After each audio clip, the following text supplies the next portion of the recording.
জি জি, এই যে দীপু দাসের পিতা। আগের থেকে তারা কিছুটা ভালো রয়েছে, তবে তাদের যে বাচ্চা মেয়েটা রয়েছে, দীপু দাসের যে মেয়ে রয়েছে 15-16 মাসের, সেই মেয়েটার আগামী দিন কিভাবে যাবে। হ্যাঁ, এখন কোনো ভয় নাই, আতঙ্ক নাই বস, এখন কোনো আতঙ্ক নাই, বর্তমান কোনো ভয় নাই। আমাদের নিরাপত্তা দিতেছে আমাদের থানার পুলিশ আছে, ওরা আমাদের পাশে, এলাকাবাসীও আছে, সব মিলে তো এখন একটু মানে কোনো সমস্যা নাই। এটা দীপু দাসের মেয়ে, এর বয়স 15-16 মাস, 15-16 মাস।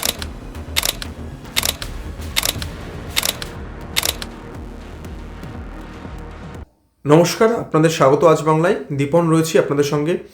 সবথেকে গুরুত্বপূর্ণ একটা বিষয় নিয়ে আপনাদের সামনে আজকে রয়েছি। বাংলাদেশে হিন্দু যুবক দীপু দাসকে যেভাবে জ্বালিয়ে পুড়িয়ে হত্যা করা হলো, সেই ঘটনায় তোলপাড় হয়েছে গোটা বিশ্ব। সেই দীপু দাসের পরিবারের লোকজন এখন কেমন রয়েছে, তার বাবা, তার ছোট্ট বাচ্চা মেয়ে, ফুটফুটে বাচ্চা মেয়ে, তার মা, তার ভাই কেমন রয়েছে, সেই সম্পর্কে সব কিছু আপনাদেরকে জানাবো। সরাসরি আজ বাংলা এক্সক্লুসিভ সেই রিপোর্ট আপনাদের সামনে তুলে ধরবে। ভিডিও কলের মাধ্যমে আমরা কথা বলেছি তার বাবা এবং মায়ের সঙ্গে, তার ভাইয়ের সঙ্গে, তারা কেমন রয়েছে। বাংলার ডিজিটালে একেবারে প্রথম দীপু দাসের বাবা এবং মায়ের সঙ্গে কথা বলেছে আজ বাংলা। দেখুন তারা কি বলছে। এই যে দীপু দাসের বাবা আর মেয়ে, বুঝতে তো পারেন কেমন যাইতেছে সময়। ভালোই আছে।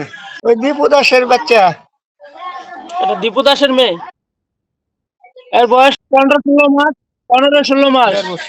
18 মাস।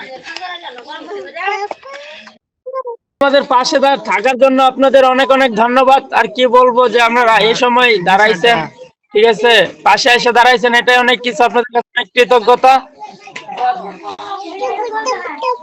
হ্যাঁ, এখন কোনো ভয় নাই, আতঙ্ক নাই বস, এখন কোনো আতঙ্ক নাই, বর্তমান কোনো ভয় নাই। আমাদের নিরাপত্তা দিতেছে আমাদের থানার পুলিশ আছে, ওরা আমাদের পাশে, এলাকাবাসীও আছে, সব মিলে তো এখন একটু মানে কোনো সমস্যা নাই। মানে আগে ছিল, মানে আগে খারাপ ছিল সেইটাই জিজ্ঞাসা করছে, আগে কেমন ছিল প্রথমে।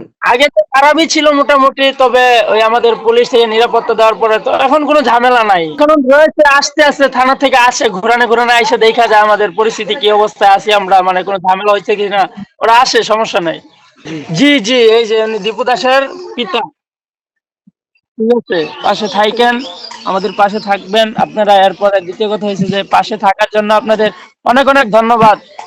আমাদের অনেক কৃতজ্ঞতা আপনাদের কাছে যে আপনারা এই সময় আপনারা আমাদের পাশে এসে দাঁড়াইছেন।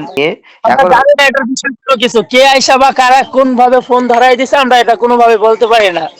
তারপরে ভিডিওটা ভাইরাল হওয়ার পরে আমরা জানছি যে আমরা শেখ হাসিনার সাথে কথা বলছি। আপনারা শুনলেন যে দীপু দাসের বাবা কি বললেন। তারা বললেন আগের থেকে তারা কিছুটা ভালো রয়েছে, তবে তাদের যে বাচ্চা মেয়েটা রয়েছে, দীপু দাসের যে মেয়ে রয়েছে 15-16 মাসের, সেই মেয়েটার আগামী দিন কিভাবে যাবে তা সেই বাচ্চা মেয়েটা নিজেও জানে না। তবে এ প্রসঙ্গে একটা কথা না বললেই নয়। এই যে আপনারা যে গোটা বিষয়টা দেখলেন, দীপু দাসের বাবার সঙ্গে সরাসরি ভিডিও কলে কথা বলল আজ বাংলার প্রতিনিধি হিসেবে আমি কথা বলেছিলাম। এই খবর বা এই যে ভিডিও, তা কিন্তু পশ্চিমবাংলার ডিজিটাল মিডিয়াতে একেবারে এক্সক্লুসিভ, এটা বলার অপেক্ষা রাখে না। এর আগেও আমরা একাধিক এরকম খবর করেছি, আগামী দিনও করব, এখনও করব। শুধুমাত্র খবরের শিরোনামে আসার জন্য আজ বাংলা কখনো দৌড় ঝাঁপ লাফালাফি করে না। ধীরভাবে স্থিরভাবে আগামী দিনে কাজ করবে আজ বাংলা।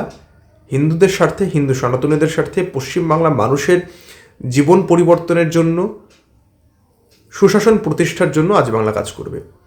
নমস্কার, দীপন।